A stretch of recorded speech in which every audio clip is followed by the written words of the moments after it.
Opinion removal of encroachments is must for urban revival. On June 11, the Delhi Development Authority (DDA) carried out a demolition drive at Bhumian Camp in the Kakhegi area of Delhi, acting on directions from the Delhi High Court. A similar drive is reportedly expected in the Batla House locality, as the High Court has refused to stay the demolition order in that case. Predictably, the news of bulldozers arriving at residential colonies has evoked a strong emotional response from various quarters. After all, watching people lose their homes, no matter how modest, can be deeply distressing. But the move is a sine qua non for urban revival. On the face of it, such demolition drives may appear to be heartless acts of administrative aggression. They disrupt lives, displace families, and create temporary chaos. However, while the emotional toll is undeniable, it is also crucial to adopt a rational and systematic perspective on the matter. A deeper examination reveals that removing illegal encroachments, though painful, is often necessary and long overdue. Shanty towns, slums, and other unauthorized colonies are not merely the result of poverty or population growth. They are the visible outcomes of a more serious, deeply entrenched, indeed systemic malaise: the failure of governance.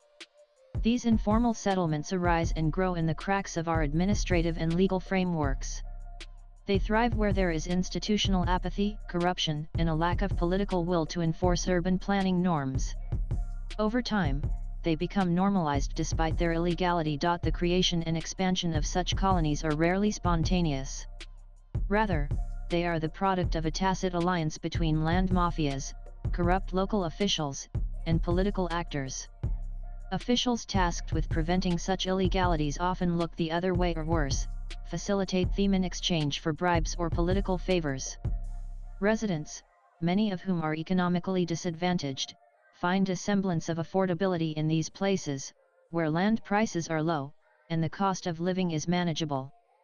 This gives rise to a peculiar, homegrown model of affordable housing, where legality is compromised for the sake of convenience and cost. As I argued earlier, this model may seem like a win-win scenario in the short term. The settlers get homes. Local authorities and law enforcement agencies benefit through illicit income. Politicians find a loyal voter base that is dependent on their patronage and protection. But this short-term gain is eclipsed by long-term consequences. Over time, these unauthorized settlements become serious urban liabilities. They rarely have adequate infrastructure.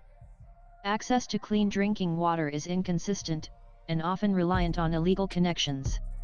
Electricity is similarly procured through informal and sometimes dangerous methods.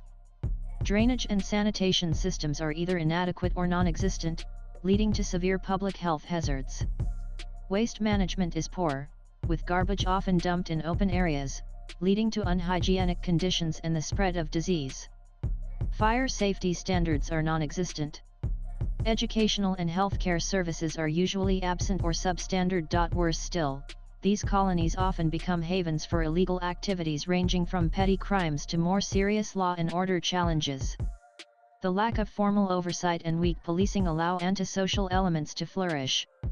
This has an adverse effect on surrounding neighborhoods, leading to a drop in property values, increased pollution, and general deterioration in the quality of life. The very existence of such settlements is the negation of the rule of law. If encroachment is not dealt with firmly, it sends a signal that illegal activities can go unchecked, further eroding the credibility of state institutions. It also creates a sense of injustice among law-abiding citizens who go through legal and financial challenges to secure homes within the bounds of legality. Given this backdrop, the decision by the authorities supported by the judiciary to clear such encroachments must be viewed in a broader and more pragmatic light. It signals a shift in governance, one where legality, urban planning, and sustainability are being prioritized. This is especially important in a city like Delhi, where the strain on resources is enormous and growing by the day. Of course, the manner in which these drives are conducted also matters. Human dignity should not be lost in the process. Where possible, advance notice must be given, and rehabilitation plans must be in place for those eligible for government assistance.